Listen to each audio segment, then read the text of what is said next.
नमस्कार। आज अपन पढ़ेंगे प्रोजेनी सिलेक्शन के बारे में।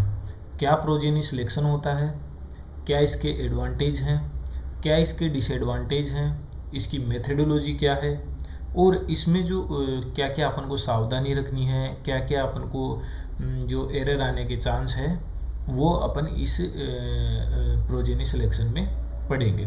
तो सबसे पहले मैं बात करूँ प्रोजेनी सिलेक्शन होता क्या है।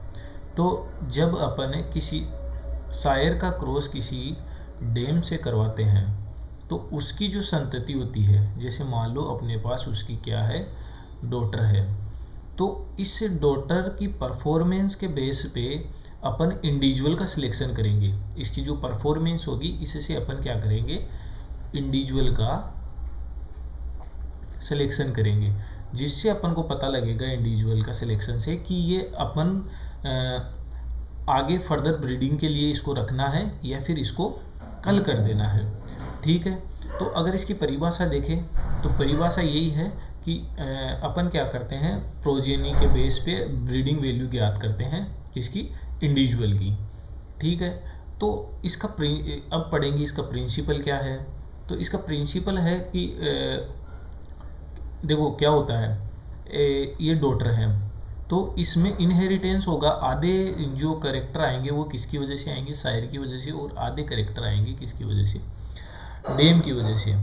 ठीक है, तो उसमें क्या होता है, तो जो जेनेटिक वैल्यू है, जैसे इसकी ब्रीडिंग वैल्यू थी, उसका जो जेनेटिक वैल्यू है, कितना इसको ट्रांसमिट हो रहा है, उसको अपन बोलते हैं एक तो ट्रांसमिटिंग एबिलिटी। क्या बोलते हैं, ट्रांसमिटिंग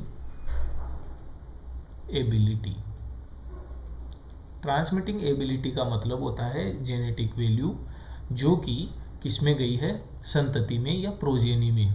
ठीक है, जैसे मान लो इसकी ब्रीडिंग वैल्यू सायर की 4 है, तो मैक्सिमम कितनी जा सकती है, तो मैक्सिमम क्या करेंगे, हाफ इसके करेक्टर जाएंगे, तो मैक्सिमम इसमें जाएगी वो कितनी जाएगी, 2 जाएगी। ठीक है, तो अगर मैं बात करूँ इसकी ब्रीडिंग वैल्यू के रेफरेंस में, तो मैं क्या बोलूँगा कि जो ट्रांसमिटिंग एबिलिटी होती है, ठीक है,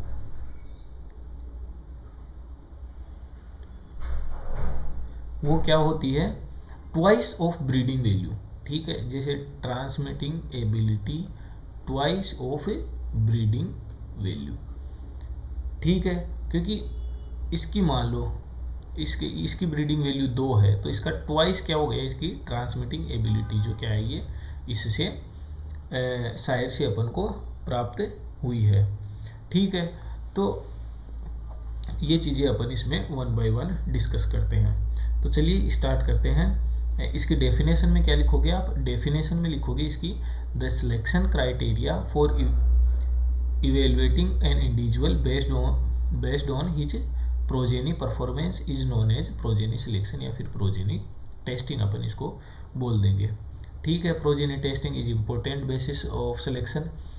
the selection criteria are the mean phenotypic value of individuals progeny. मतलब मैंने अभी आपको बताया जो इंडिविजुअल है उसकी प्रोजेनी का क्या बोलते हैं, मीन होता है to the mean phenotypic value of the contemporaries. जैसा कि आपको मैंने पिछली वाली वीडियो में भी बताया था, कंटेम्प्रेरीज का मतलब क्या होता है। कंटेम्प्रेरीज का मतलब होता है जिसकी ब्रीडिंग वैल्यू ज्ञात करते हैं अपन, उसको छोड़ के जो बाकी के उनके साथी हैं उनकी वैल्यू क्या बोलते हैं, कंटेम्प्रेरीज। जैसे मान लो यहाँ मैं आपको और बता देता हूँ, एक शायर ये है, शायर एक है यहाँ पे और एक दूसरा शायर है। इसकी मेरे पास है 10 डॉटर और इसकी भी मेरे पास है 10 डॉटर। ठीक है, तो जब मैं इसकी वैल्यू ज्ञात कर रहा हूँगा, इसकी ब्रीडिंग वैल्यू ज्ञात कर रहा हूँगा, तो इसके कंपेयर में इसकी कितनी होगी, ये है कंटेम्प्रेरी अपना। ठीक है, जिसकी ज्ञात करनी है उसको छोड़ दो, और जो बाकी की अपने पास है उनकी जो मीन है, फिनोटिपिक वैल्यू का जो मीन है वो क्या है, कंटेम्प्रेरीज है। तो अपन इसमें यही बताया गया है कि जो इंडिविजुअल्स की जो प्रोजेनी है उसका जो मीन वैल्यू है उसका कंपैरिजन में जो कंटेम्प्रेरीज का फिनोटिपिक वैल्यू है वो कितना है, वो अपन क्या करते हैं, प्रोजेनी टेस्टिंग में ज्ञात करते हैं, और फिर अपन सुपीरियर को क्या करते हैं, सेलेक्ट करते हैं। The progeny testing is regarded as a form of family selection because progeny, मतलब ये बोल रहा है ये एक फॉर्म है किसकी, फैमिली सिलेक्शन की, क्योंकि जो डॉटर है वो भी किस में आती है, फैमिली में ही आती है। अब देखिए इसका प्रिंसिपल क्या है। प्रिंसिपल में ये बोलता है कि प्रिंसिपल में है बिगेट्स लाइक बिगेट्स, ये आप सब कुछ जानते हैं, जैसे माता पिता वैसी ही उनकी संतति, ये हो गया बिगेट्स लाइक बिगेट्स। और इसमें ये बताया गया है कि जो इनहेरिटेंस होता है वो कितना होता है, आधा होता है। जीन कितने, आधे जीन माता से आएंगे और आधे जीन पिता से संतति में क्या होते हैं, इनहेरिटेंस होते हैं।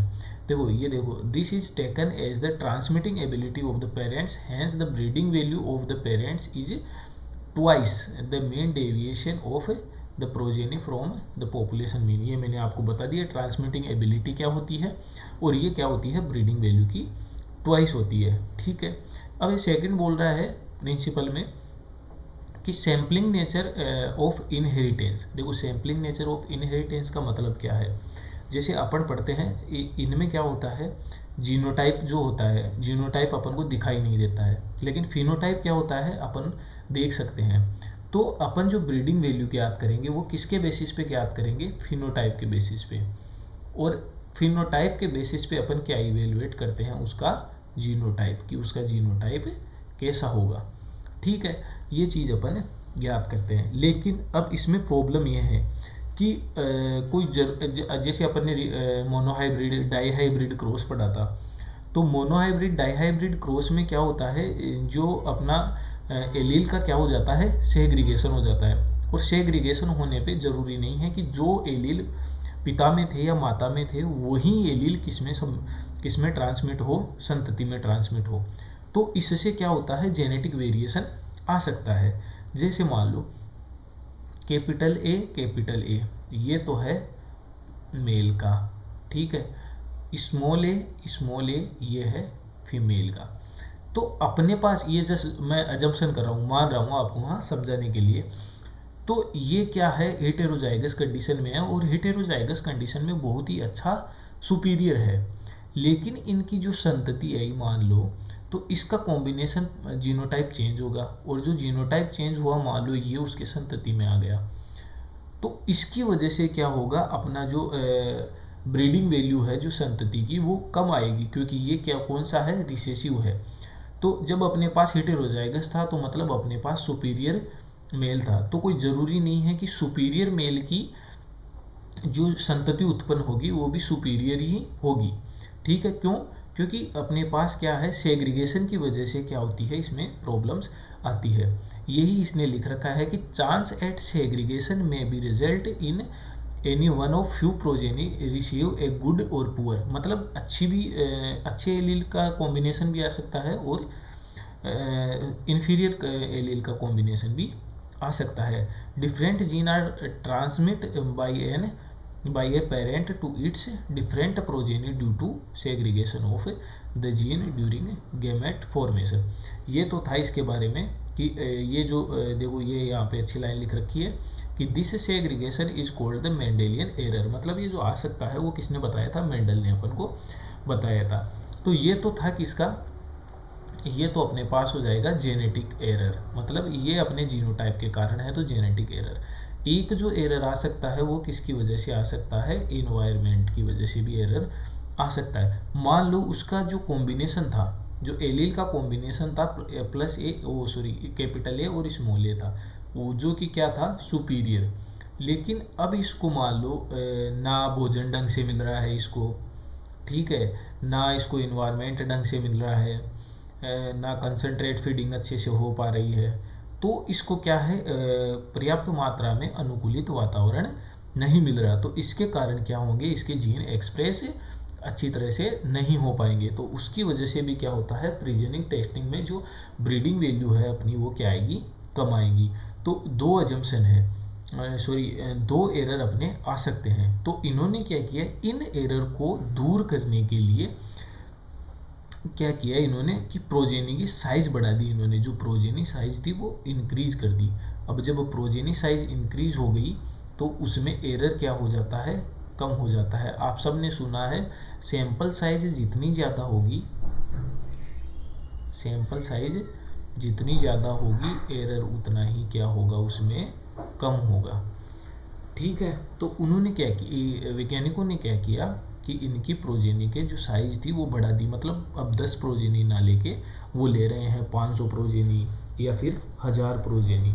तो उससे क्या हुआ, अपना सैंपल की जो एरर था वो क्या हो गया, कम हो गया। ठीक है, अब इसमें बता रखा है कि जो प्रोजेनी टेस्टिंग है वो कैसे, अदर जो सिलेक्शन क्राइटेरिया है, अदर सिलेक्शन क्राइटेरिया कैसे, कौन कौन से हैं, जैसे आप जानते हो इंडिविजुअल सिलेक्शन है,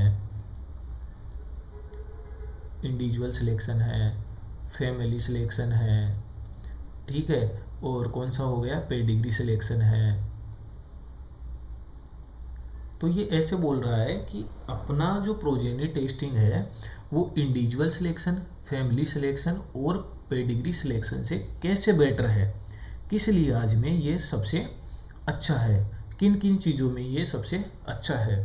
ठीक है, तो इंडिविजुअल सिलेक्शन के लिए ये बोल रहा है कि इंडिविजुअल सिलेक्शन कब काम करता है, जब हेरिटेबिलिटी उसकी, जब ट्रेट की हेरिटेबिलिटी हाई हो, जब अपना इंडिविजुअल सिलेक्शन काम करता है। और ये इंडिविजुअल सिलेक्शन काम जब कब नहीं करता है, जब वो क्या हो, सेक्स लिमिटेड ट्रेट हो। सेक्स लिमिटेड ट्रेट का मतलब आप जानते हो कि या तो कोई ट्रेट स्पेसिफिक होता है, या तो वो नर में पाया जाएगा या फिर मादा में पाया जाता है। जैसे मिल्किंग के जो ट्रेट है वो किस में पाए जाएंगे, खाली मादा में, तो उनके लिए भी नहीं होता है। कुछ ऐसे ट्रेट होते हैं जो आफ्टर लाइफ या डेथ के बाद में एक्सप्रेस होते हैं, जैसे कार्कस ट्रेट। ठीक है, तो उनके लिए भी क्या नहीं था, ये इंडिविजुअल सिलेक्शन एप्लीकेबल नहीं था। लेकिन ये सारे जो इंडिविजुअल सिलेक्शन के लिए एप्लीकेबल नहीं था, लेकिन प्रोजेनी टेस्टिंग से अपन कर सकते हैं। देखो, individual selection is not possible for low heritability trait, sex limited trait और trait expressed after death of the individual. तो most of the trait in farm animal have low heritable और sex limited है। ठीक है, तो उसके लिए अपन क्या यूज कर सकते हैं, प्रोजेनी टेस्टिंग कर सकते हैं। ठीक है, अब ये आगे बोल रहा है कि पेडिग्री जो सिलेक्शन है, तो पेडिग्री सिलेक्शन में क्या होता है, जैसा कि मैंने आपको बताया कि इसमें क्या होता है, एक जीनोटाइपिक एरिया, जैसे मैंने आपको पिछले समझाया कि सैम्पलिंग नेचर और ऑफ इनहेरिटेंस क्या होता है, तो उसकी वजह से एरर आने की संभावना बहुत ज़्यादा है। तो इसलिए अपन डायरेक्ट प्रोजेनी का ही परफॉर्मेंस देख लेते हैं। तो प्रोजेनी के परफॉर्मेंस से अपन ये पता लग जाता है कि अपने पास जो कॉम्बिनेशन आया है या अपने पास जो जीन इनहेरिटेंस हुई है वो सुपीरियर है या फिर इन्फीरियर है। ठीक है, शिप सिलेक्शन का भी सेम है। तो ये इसमें कुछ खास है नहीं, इसमें खाली बता रखा है अपन को कि किन किन वजह से अपन प्रोजेनी टेस्टिंग ही यूज करते हैं बजाय और क्राइटेरिया या और बेसिस ऑफ सिलेक्शन से। ठीक है, तो randomly source of error, error कहाँ कहाँ किस किस वजह से अपने जो ब्रीडिंग वैल्यू का जो एस्टिमेशन है उसमें क्या आ सकता है, एरर आ सकता है। ठीक है, ये अपन ने पहले भी डिस्कस कर लिया, मेंडेलियन सेग्रीगेशन की वजह से भी आ सकता है, एनवायरनमेंट इफेक्ट की वजह से भी आ सकता है, और अपन कोई डेटा मेजर कर रहे हैं उसकी वजह से भी आ सकता है। ये सिस्टमिक एरर है कि अपन कोई लैक्टेशन लेंथ के डेटा जो कलेक्ट कर रहे हैं उसकी वजह से एरर आ सकता है। ठीक है, पेरिटी नंबर की वजह से आ सकता है, जिस ग्रुप से वो बिलोंग करता है उसमें से आ सकता है। ताकि अपन देखो, कुछ ग्रुप ऐसे होते हैं जो पहले से सुपीरियर हैं, तो जो पहले से ही सुपीरियर हैं तो ऑब्वियसली उनका जो ब्रीडिंग वैल्यू ज़्यादा ही आएगा। ठीक है, तो उनकी वजह से भी क्या आ सकता है, एरर आ सकता है। अब ये बोल रहा है कि प्रिकॉशन इन प्रोजेनी टेस्टिंग, मतलब क्या क्या प्रोजेनी टेस्टिंग में अपन को ध्यान रखना चाहिए। तो इसमें एक तो ये दे रखा है कि जो प्रोजेनी की जो फीमेल है वो रेंडमली अलॉटेड होनी चाहिए। अगर आपको पता है, देखो रेंडमली का मतलब है कि उसका जो उसका अपन को कुछ खास पता नहीं होना चाहिए। जैसे मान लो आपको पता है कि ये पहले से ही सुपीरियर फीमेल है, तो अब सुपीरियर फीमेल का मतलब होगा कि उसमें जो करेक्टर आएंगे, जो डॉटर में करेक्टर आएंगे, जैसे मैं मान लो सायर इवेल्युएशन कर रहा हूँ, मेरे को क्या करना है, सायर का इवेल्युएशन करना है। ठीक है, तो अब मेरे को पता, अगर मैंने सुपीरियर डैम है, सुपीरियर डैम के साथ मैंने इसका क्या करवाया, क्रॉस करवाया, तो ओबियसली सीधी सी बात है कि इसके गुण भी क्या आएंगे, डॉटर में आएंगे। जबकि अपन को करना किसका है, सायर का इवेल्युएशन करना है। तो सबसे ज़्यादा गुण इसके आ रहे हैं, तो इसका इवेल्युएशन नहीं हो पाएगा, उसमें एरर आएगी। तो अपने पास जो फीमेल अलॉट करते हैं वो क्या होना चाहिए, रेंडमली अलॉट होना चाहिए, ठीक है। और एनवायरनमेंट कंडीशन उनको क्या होनी चाहिए, समान एनवायरनमेंट कंडीशन होनी चाहिए, same nutrition management practice same होनी चाहिए, जो जन्मता है वो सेम सीजन में या फिर सेम ईयर में, मतलब उन चीज़ों की प्रोजेनी टेस्टिंग करनी चाहिए। जैसे मान लो नवंबर और दिसंबर महीने में जितने भी प्रोजेनीज का जन्म हुआ है उनका अपन टेस्ट करना चाहिए, क्योंकि वो सारे विंटर सीजन में उनका क्या हुआ है, जन्म हुआ है, ठीक है। सारी प्रोजेनी क्या होनी चाहिए, हेल्दी होनी चाहिए। बाकी को अपन क्या कर देंगे, कल कर देंगे, ठीक है। डेटा रिकॉर्ड है जो अपने पास है उसमें कोई इफेक्ट नहीं होना चाहिए, ठीक है। तो ये इसके कुछ खास है नहीं, ये इसके प्रिकॉशन है। और रिक्वायरमेंट ऑफ प्रोजेनी टेस्टिंग, देखो प्रोजेनी टेस्टिंग के लिए अपन क्या करेंगे, जैसे मान लो मेरे को सायर का इवेल्युएशन करना है, तो सबसे पहले बात यह है कि अपने पास सायर होने चाहिए। फिर सायर होने चाहिए तो उनको क्या होना चाहिए, उनकी रखने की व्यवस्था भी अपने पास होनी चाहिए।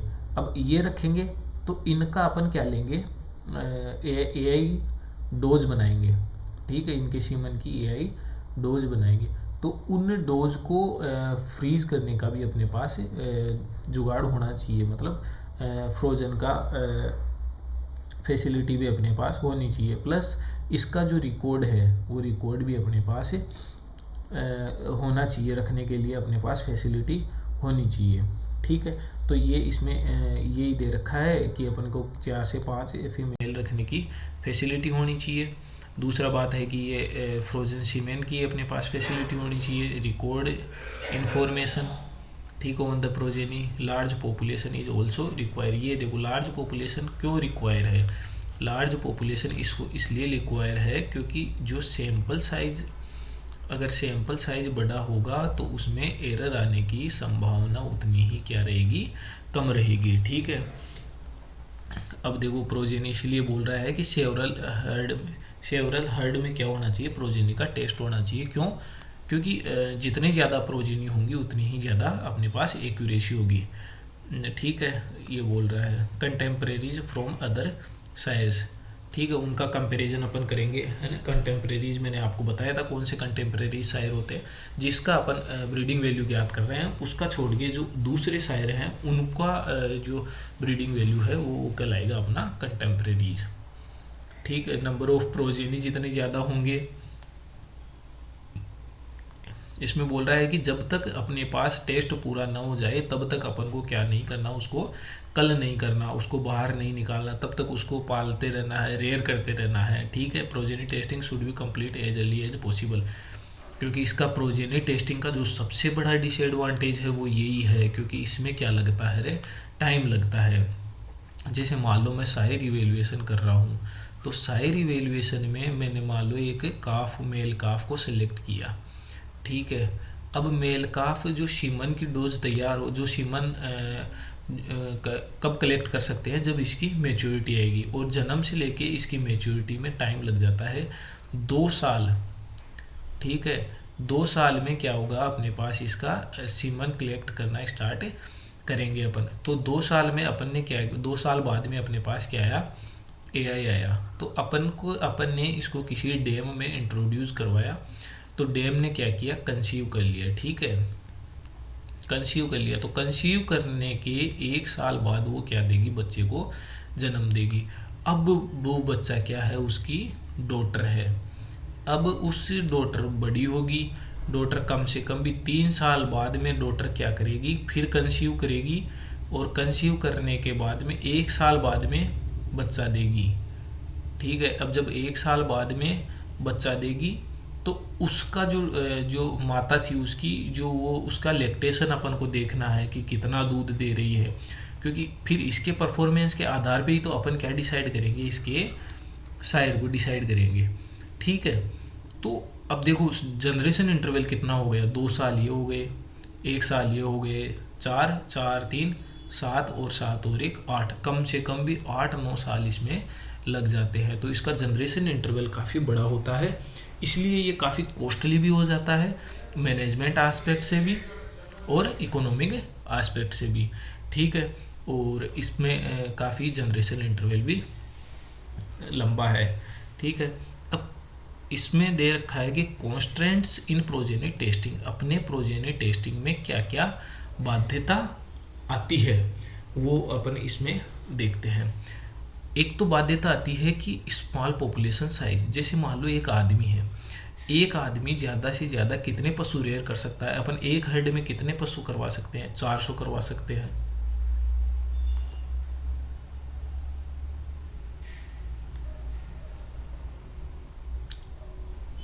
400 करवा सकते हैं, 500 करवा सकते हैं, या फिर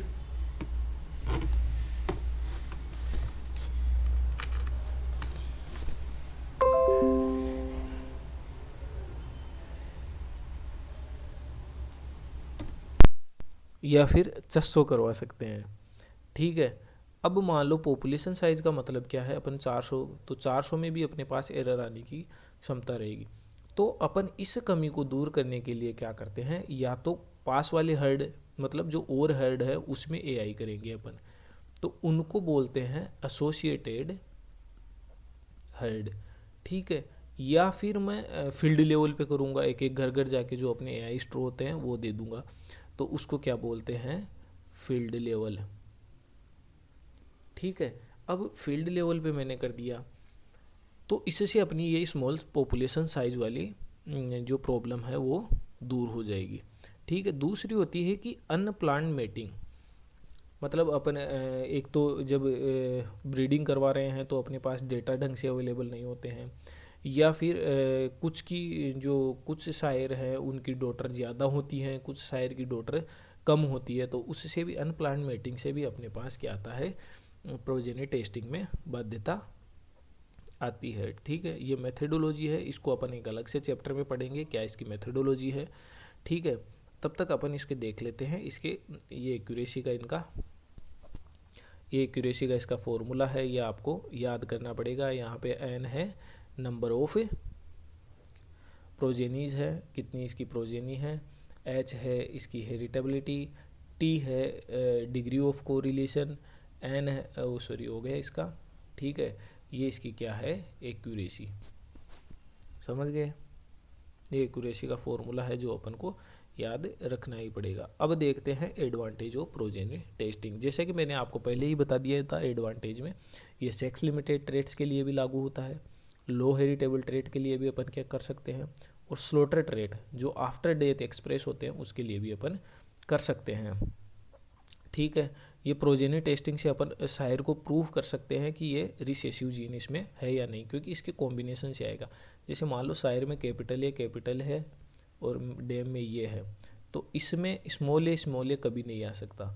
तो इससे ये प्रूव हो गया जो अपने पास शायर था उसमें क्या नहीं है, रिसेसिव जीन नहीं है। ठीक है, उसके लिए भी अपन ये ज्ञात है, ये भी एक इसका एडवांटेज है। और इसका ये है कि प्रोजेनी टेस्टिंग की क्या कर देता है, इंक्रीज सिलेक्शन इंटेंसिटी। अब सिलेक्शन इंटेंसिटी किस प्रकार से इंक्रीज कर देता है ये आपको बताता हूँ। देखो शायर जो होता है, शायर का अपन ने सिलेक्शन किया, ठीक है, फिर अपन ने प्रोजेनी उसकी देखी, तो जब प्रोजेनी देखी तो अपन को पता लगा कि प्रोजेनी बहुत ही है, द बेस्ट है, प्रोजेनी बहुत अच्छी है। तो द बेस्ट प्रोजेनी है तो इसका मतलब ये है कि उसका शायर भी अच्छा है, तो अच्छे शायर की अच्छी प्रोजेनी है, तो ये भी अपन क्या कर सकते हैं, इस प्रोजेनी को भी अपन रेयर कर सकते हैं, ब्रीडिंग के लिए अपन पाल सकते हैं। तो अपन करने गए थे किसका, शायर का इवेल्युएशन, और मिल गई अपन को अच्छी प्रोजेनी भी। तो इससे क्या हो जाएगा, सिलेक्शन की इंटेंसिटी, तीव्रता क्या हो जाएगी, बढ़ जाएगी। यही बोल रहा है इसमें, यही बोला हुआ है द एक्यूरेसी, जब प्रोजेनी का नंबर जितना बढ़ेगा एक्यूरेसी भी उतनी ही बढ़ेगी, इसमें ये बोल रहा है। अब लिमिटेशन क्या क्या है मैंने आपको बता दिया, ये टाइम कंज्यूमिंग है, कॉस्टली है, ठीक है, लार्ज जनरेशन इंटरवल है इसका, effect adequate number of progeny चाहिए अपन को कंपैरिजन के लिए, खूब शायर की ज़रूरत होती है, और अपन को जब तक जो शायर टेस्ट कंप्लीट नहीं हो जाता, शायर को अपन की रिक्वायरमेंट होती है। तो अब नेक्स्ट है शायरी वैल्यूएशन, जो मैंने आपको अब लेक्चर में पढ़ा दिया, जो आप देख सकते हो जाके। तो दीजिए तब तक के लिए इजाज़त। धन्यवाद। जय हिंद, जय भारत।